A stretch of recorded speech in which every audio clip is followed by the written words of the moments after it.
So guys, kalau korang nak mencari mechanical keyboard bawah RM100, compact size, korang boleh cuba daripada brand Z-Friend ni. Ini ialah Z-Friend TK68. Dia punya layout dia 68 key, super compact.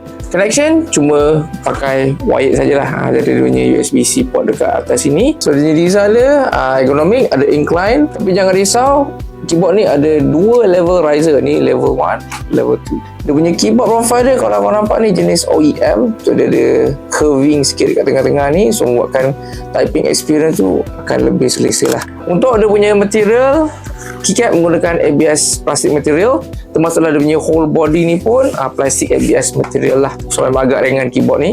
Untuk dia punya switch selection dia currently ada dua saja, red switch dengan blue switch. So macam saya punya ni, saya pilih yang red switch lah.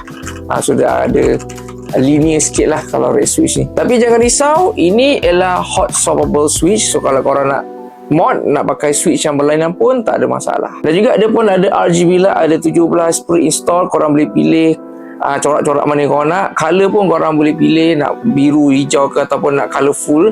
Dan korang pun boleh adjust dia punya brightness dan juga dia punya speed lah. Kalau korang nak nampak corak tu lebih laju ke atau lebih slow pun boleh adjust. Tapi dia tak ada software lah ni, so memang dah pre-install. Korang just boleh tekan dekat dia punya hotkey saja untuk change dia punya RGB effect. Untuk overall keyboard ni, typing experience selesa saja. Dia ada incline, tambah pula ada dua riser untuk bagi lebih keselesaan. Dan dia punya design dia pun memang cukup-cukup kecil, compact. Kalau korang nak setup yang lebih minimalis, tak serabut, tak makan space, keyboard ni yang paling sesuai lah.